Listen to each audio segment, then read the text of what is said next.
देश और राज्य में कोरोना संक्रमितों की संख्या धीरे धीरे कम होते दिख रही थी कि फिर एक बार राज्य में कोरोना महामारी ने अपने पैर पसारने शुरू कर दिए हैं। उसी पृष्ठभूमि में मुख्यमंत्री उद्धव ठाकरे ने बढ़ते संक्रमण को देखते हुए फिर एक बार कड़े प्रतिबंध लगाने पर चर्चा की। यदि लॉकडाउन नहीं चाहिए तो नियमों का पालन करना होगा। साथ ही उन्होंने राजकीय, सामाजिक और धार्मिक कार्यक्रमों पर प्रतिबंध की घोषणा की है। विदर्भ के कुछ जिलों सहित मुंबई और पुणे जैसे प्रमुख शहरों में कोरोना के मामले बढ़ रहे हैं। राज्य सरकार ने स्थानीय प्रशासन के साथ मिलकर उपाय शुरू किए हैं।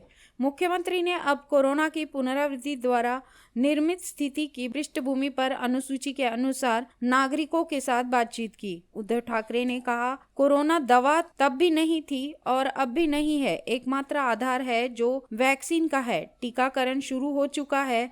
अब तक 9 लाख लोगों को कोरोना का टीका लगाया जा चुका है। मुख्यमंत्री ने कहा कि 1 और 2-3 कंपनियां वैक्सीन तैयार कर रही हैं, जो जल्द ही हमारे लिए उपलब्ध होंगी। कोरोना के खिलाफ लड़ाई में मास्क है जो हमारी ढाल है। शुरुआती दिनों में हमने कोरोना की लड़ाई धैर्यपूर्वक लड़ी, लेकिन इस बीच हमने कोरोना को फिर से गंभीरता से नहीं लिया। हमने नियमों का पालन करने में ढिलाई। हमने अपनी मांग के अनुसार मंदिरों से लेकर स्थानीय लोगों तक सब कुछ शुरू किया। अभी भी पश्चिमी देशों में लॉकडाउन है और दिसंबर से ब्रिटेन में लॉकडाउन है। मुख्यमंत्री ने कहा, संक्रमण की श्रृंखला को तोड़ने का एकमात्र तरीका संपर्क को रोकना है। वर्तमान में राज्य में 53,000 सक्रिय मरीज हैं। महाराष्ट्र में आज 7,000 मरीज मिले हैं, जो मुंबई में संख्या 800 से 900 तक पहुंच गई है। कोरोना की एक दूसरी लहर दरवाजे पर दस्तक दे रही है, इसलिए मैंने जिलाधिकारियों को प्रतिबंध संबंध में निर्देश जारी करने के आदेश दे दिए हैं।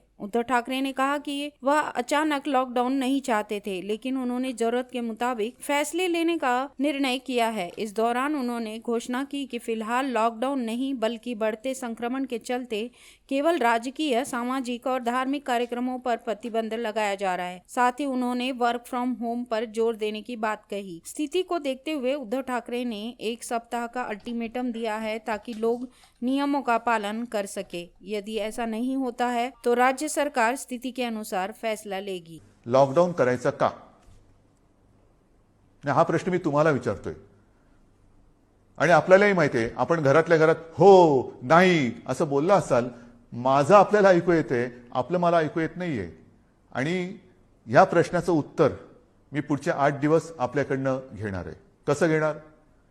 येऊन तुम्हाला भेटणार का? नाही, मी बघणार ज्यांना लॉकडाऊन नको आहे ती लोक ह्या सूचना ज्या आहेत, मास्क वापरणं, हात धुणं आणि अंतर ठेवणं हे पाळतील, आणि ज्यांना लॉकडाऊन हवा आहे ते विना मास्कचे फिरतील। बघूया किती जणांना लॉकडाऊन हवा आहे आणि किती जणांना लॉकडाऊन नको आहे। ब्युरो रिपोर्ट, कृषी समृद्धी।